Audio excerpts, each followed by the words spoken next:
Hello everyone, I'm Matt Evans and welcome to Board Game Replay. In this series we try to capture the experience of playing a game by sitting down for a post-game discussion, talking about various elements of that game, and then during our discussion we're going to be cutting back to replay clips of moments that we found fun or exciting. Now today we're going to be playing Epic the Card Game, designed by Rob Dowdy and Darwin Castle and published by White Wizard Games. Now if you're not familiar with Epic, this is a kind of dueling head-to-head card game in the same style as like a Magic the Gathering type of game where each player is going to be given a certain number of life points and they're going to be playing cards from their hand to try and reduce the life points of their opponent to zero. They're going to be playing creatures and characters and that type of stuff from their hand, playing spells to either assist their characters or deal direct damage, that sort of thing, to try and reduce their opponent's hit points. Now, that's all pretty straightforward. That's nothing new. There are a lot of games that are like that. But Epic does a few things that are really interesting and what makes us really enjoy this game. First of all, resource management in this game is virtually non-existent. All the resources named, the only resource in the game is gold. And at the start of every turn, you gain 1 gold, and if you don't spend that gold at the end of the turn, you lose it. That's it for resources. And all the cards in the game either cost 0 or 1 gold. So if there's a 0 cost card in your deck, or in your hand, excuse me, you can play as many of those as you want. There's no limit to the number of cards you can play. Heck, there's no limit to the number of times you can even attack your opponent and basically issue combat or things like that. There's no limit to that. But obviously, you can only play 1 card that costs a gold in your turn. But that being said, the most expensive card in the game is only 1 gold. They either cost 0 or 1. So that means you could literally play the best card in your deck right out of the gate on your first turn. Which is kind of one of the reasons why this game, I think, is called Epic, is because, well, let me get to a little bit more of that. You can play the best card in the game or the best card in your deck right out of the gate on turn 1, but all the cards in this game, many of the cards, I should say, are really, really strong. In terms of other competitive card games that I've played, that many of us have played, these cards are very over the top. I mean, crazy creatures coming out of the gate, 14 creatures that can immediately just deploy and attack your opponent right out of the gate. And they can have just as powerful cards to cancel that. There's a number of things that completely wipe the board, crazy high damage spells, all kinds of stuff going on. So this game, really, the name Epic, is that this game is this very fast-paced, just full-throttle card game. Turn 1, you're off to the races and the game goes. There's really no certain number of rounds to build up resources, and there's no like building a mana pool, things like that. This game just goes crazy right out of the gate. Also, in this box here, this is just a single $15 MSRP box of the game. It comes and plays anywhere from 2 to 4 players and has 120 unique cards. You can actually buy additional sets and mix them together to increase the player count if you want to. But in this 2 to 4 player card, we're just going to be playing with a single set today. There are a number of different ways to, well, not only ways to play the game, but to get your decks together before the game. First of all, you can crack the deck open, crack this box open, shuffle up the cards, and deal 30 cards to each player, and you can just start playing immediately. That's kind of a random way to play the game because, as I mentioned, the cards are really powerful and they're kind of all over the place. So you can definitely play the game that way, but it's a pretty random game in doing that. Or you can actually construct your deck ahead of time. You can go through and build out a 30-card deck and just build it however you like. Also, there are some limitations to that as well, but basically you build out your own deck pre-constructed, or I think what's the most interesting way to do this game is in a draft system. Now, what I have set up in front of me, the way we're going to be doing this today, is what's called a pack draft system, and we're going to do this for 3 players. So we've got cards of the game. We have laid out these packs of 10 cards, and the way this is going to work is each of us are going to pick up one of these packs of cards. We're going to look through them, take one, pass it to the player on our left, and we're going to do that until we exhaust that pack. We're going to pick up the next one, do the same thing, but we're going to pass to the right, and we're going to do that until each of us has a 30-card deck and are ready to play the game. So that's going to give us a little bit more control over some of the crazy cards that are in this game and kind of give us the opportunity to craft our decks a little bit. All right, now I'm not going to dive too deep into the rules here for a couple of reasons. Number one, we're going to be doing this in a different format than we usually do. We're going to keep this video you're watching right now is going to be in our standard replay format. We're going to give you a montage of our draft system and then a montage of all the different games we're playing. And then after, we're going to discuss those games, kind of talk about how that went, talk about how the drafting worked into it, that sort of thing. Have some replay clips of our game sessions. But we're also going to be releasing the full videos of each of the games that we play. There's not going to be a ton of them, so don't worry. We're going to be releasing the full game videos, and during those videos, we're going to be explaining all of our moves kind of as we go. So if you actually want to learn the game, it'll be very easy just to kind of watch the way we play, and you'll pick up the rules in no time. If you actually don't want to watch that, if you don't want to wait for those videos, you can also go straight to the Epic Card Game, epiccardgame.com. I'm going to put a link in the description. And they have actually the designers put together their own rules overview video, which is actually very nice as well. So a couple different ways to learn the game. But you won't need to know it really for this video here, this one that you're watching right now. We're just going to kind of cover the basic overview, talk about the game, talk about our experience with it, and that sort of thing. All right, well, I think with that being said, we're ready to get down to this. We're going to start right now.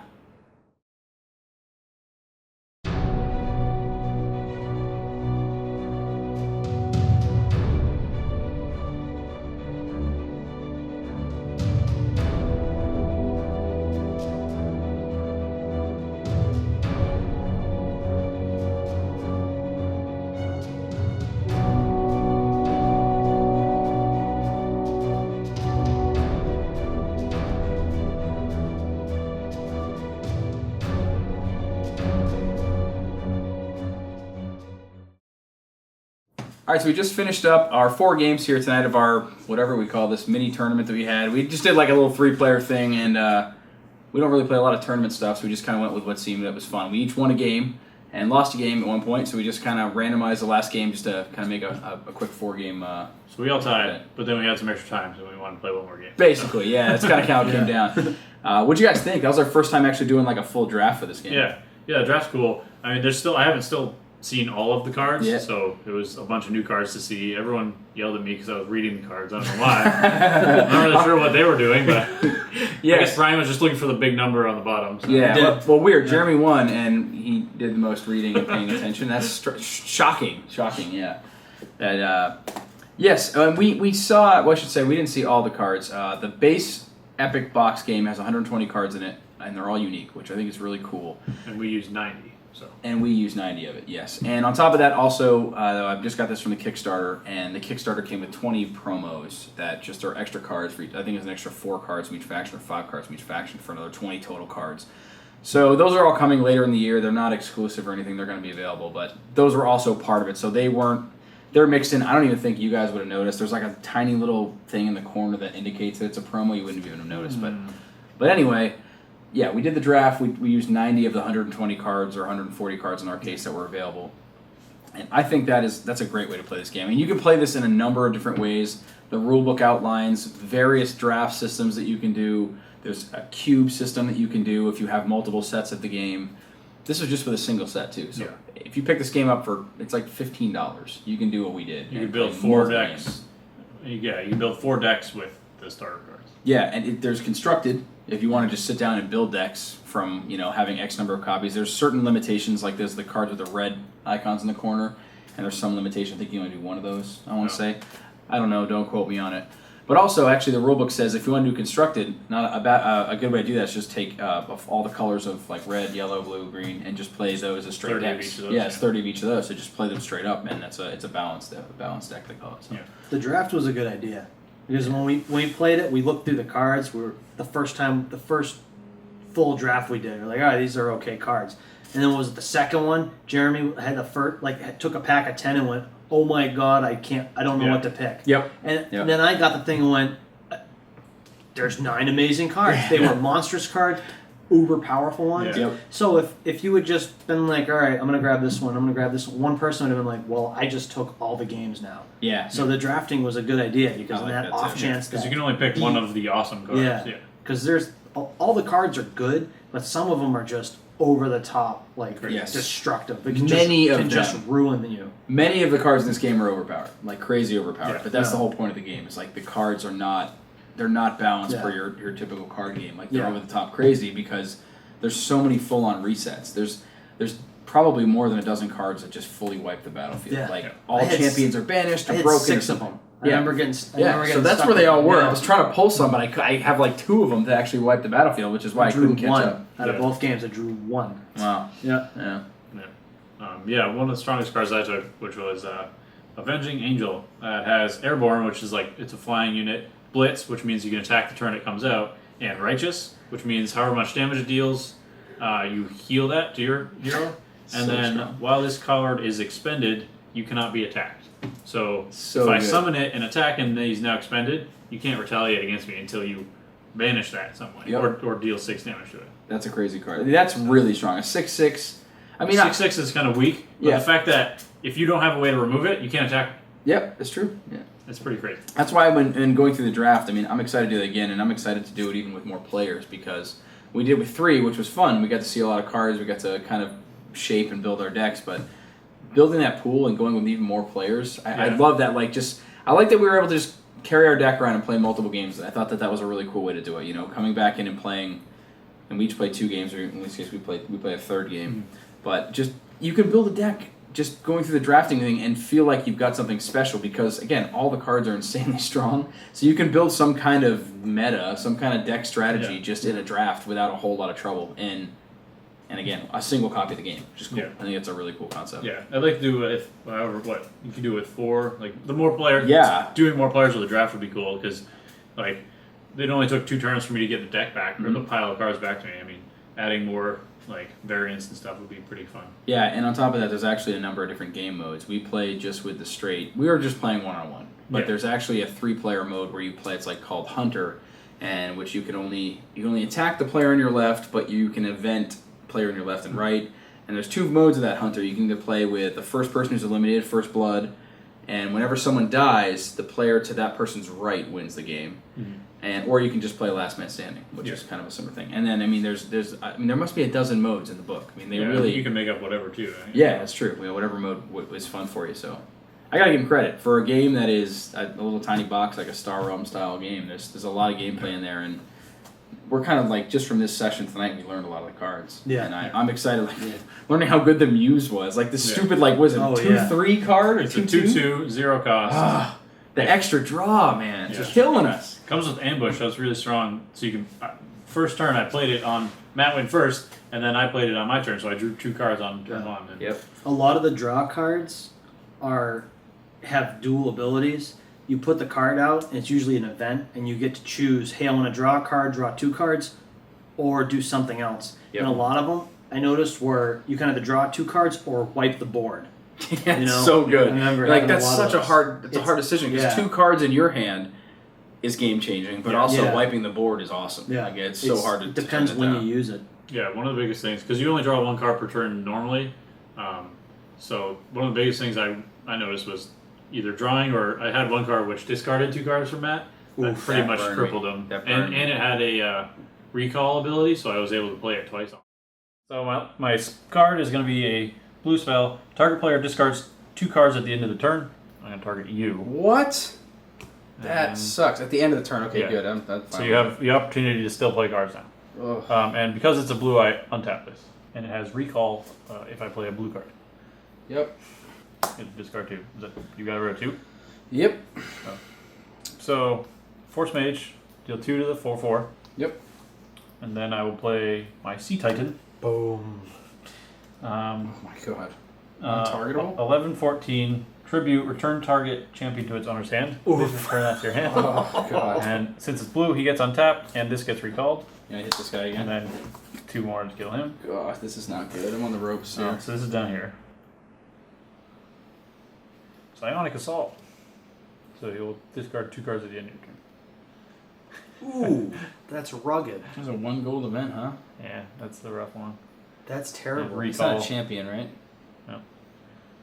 That's 2 turns worth of cards. I know. Wow. When I saw that, dude, I took that. I'm like, that card is so good.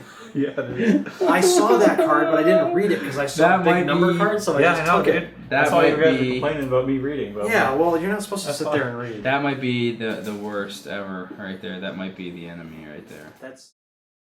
I got hit twice, which is 4 cards total discarded that game. Yeah. That really hurt. And with my apprentice out there, I drew another 3 or 4. Yep. So it was like 7 card difference. It was. And what was your deck meta? Like, what were you going for when you were building it out? Well, I started. The first card I got was like a really nice blue card, which had a loyalty 2. And the way loyalty works is you have to reveal 2 cards of the same color from your hand. From your hand in order to get the benefit. So, and I started seeing a lot more blues, so I kind of went with the blue. Most of my cards were the same color. Obviously, it's impossible to keep only blues, but I had a lot of them going, so I followed that, and they seem to have a good number of draws. And the 1 or 2 times we played this before, I realized how hard it was to get more cards. You can starve for cards quickly. The fact that you can play any 0-cost cards indefinitely, you're like, oh, I played all the 8 cards, and then before you know, you have nothing left. Yeah, because you could be out of cards on turn 1 if you had all 0 costs. Yep. Very true. And I know that on top of that, what you just said, the other thing you got to pay attention to is cost, whether it's a 0 cost or a 1 cost. So while you're building that color, your meta, going for mostly blue and like those kind of the draws and stuff, you got to pay attention to costs. Yeah. Which is kind of what I did with my deck. I started kind of going the evil side of things, and I had cards dealing damage, banishing X number of evil cards from my discard pile and doing damage and gaining health based on that, which I thought was powerful. Yeah. And so I started going a little bit of evil, and then I wasn't pulling any evil cards for a while, so I was like, all right, I'm going to break into something else. But then I kind of just went for a lot of discard manipulation, things to burn your discard piles and give myself benefits when I do that. Yeah, you had a lot of token summoning things. I had a lot of tokens. I went with token summoning, and I went with things that would burn my players' discard piles because I know how powerful the recall abilities can be, and that stuff really comes back to haunt you. Yeah, In tokens. the end, Tokens are a good value because it's not in games like this. There's kind of 3 resources really. There's your money, which in this game is kind of done for you because you always have 1 for turn, and that's it. And then the other resources is cards in your hand, and the others is just units. So if you can get tokens which don't cost a card, so you can have summon 1 unit and summon 2 tokens with it. It's 3 units for the cost of 1 card. It's a good value. Value in. Especially considering that when you block, you can block with a single token. Just even summoning a bonus token gives you an extra guy to block with. Brian blocked your 14/14 with a 2/2 wolf. That was good. Yep. Yeah. I'm sorry, dude. What?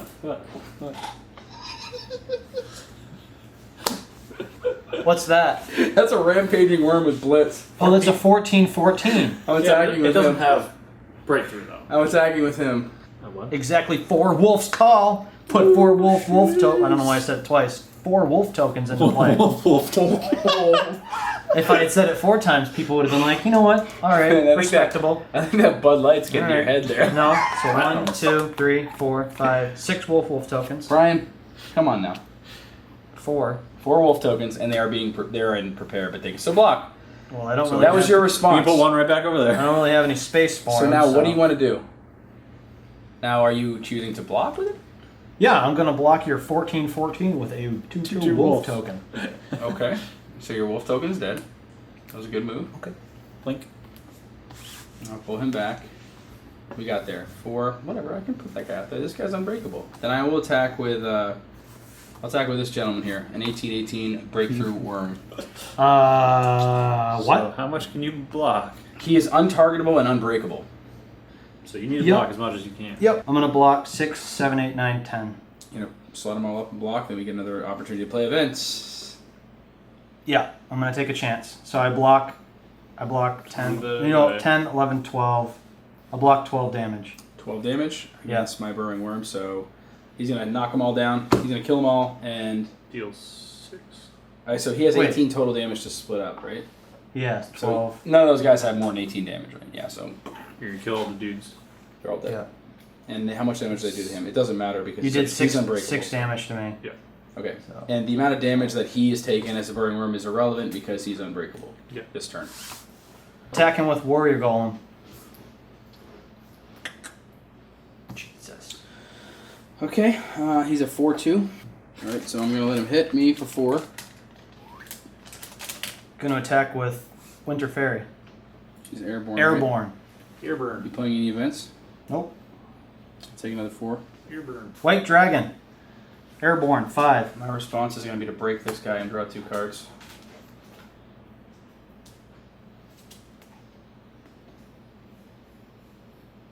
Four health up. I got carried away with my worms. Did you? I got worms. Because I do have this warrior angel. Oh no. It's an airborne blitz. But I also have aftershock, which does immediate 5 damage. Oh, that's awesome. Well played, sir. Well played.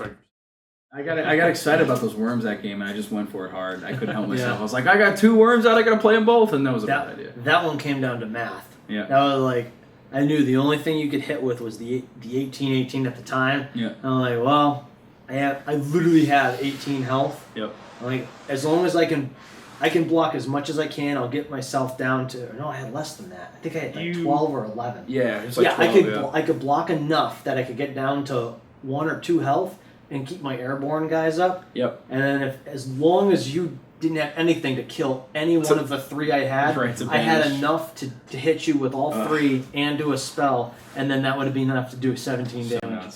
And you were like, all right, you ready for events? And I was like, no. Yeah, if I had anybody to play, that was a close game. And they were all pretty close, actually, surprisingly.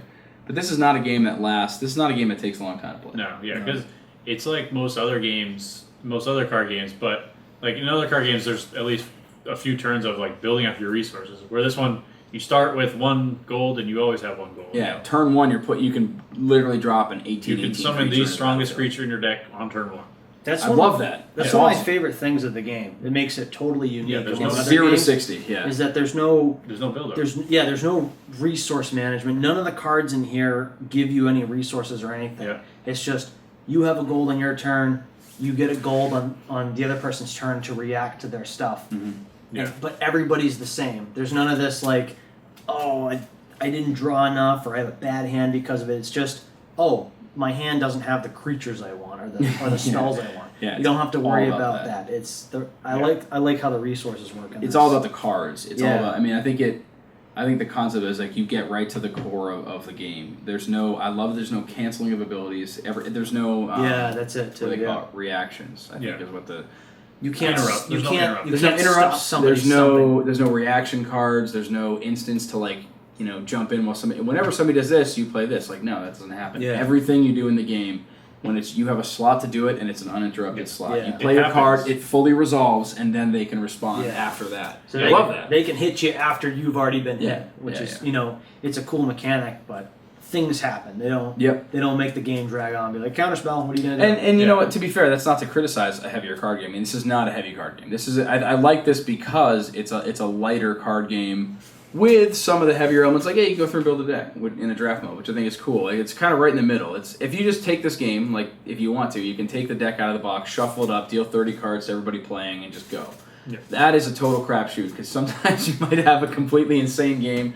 I wouldn't. I mean, if you want to play it that way, you can totally play it that way, and it's fun, but it's you can be a little wobbly. Every card game has a little bit of luck because you never know what you're going to draw and win. Like I drew a really good starting card that fairy makes me draw extra cards, and then the card that made him discard cards. Mm-hmm. Like that was a really decent starting hand, and Yep. it definitely slowed him down and sped me up. So.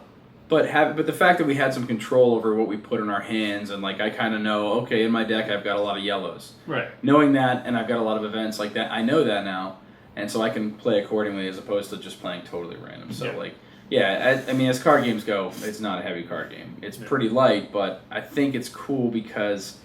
And the name Epic is, I mean, I totally get the concept. Like everything, it's just this crazy, card smash. And, the art is awesome. Yeah, one of my art's favorite cool. ones was it's all over the top. It's all crazy, Yeah. like wolves getting eaten by triceratops and stuff. Minotaurs being chomped by Tyrannosaurus. Yeah. You know? One of my favorites was the Sea Titan. He's just this giant guy, and I'll it's just put a like this picture up. giant monster. I get it from their card database. I'll put it up there. Yeah. There's just like a giant monster, like sea god, and there's these little boats floating by, and it's just the scale of things is pretty cool. It's probably got small stats though, right? Or the steel golem. Steel golem, I like really that cool. too. Yeah. He's this giant golem, and he's this little person standing off to the side like this big. That's cool. It's pretty cool. Yeah, I'm stoked to play this one some more. I think we can sort of cover our little 3-game thing.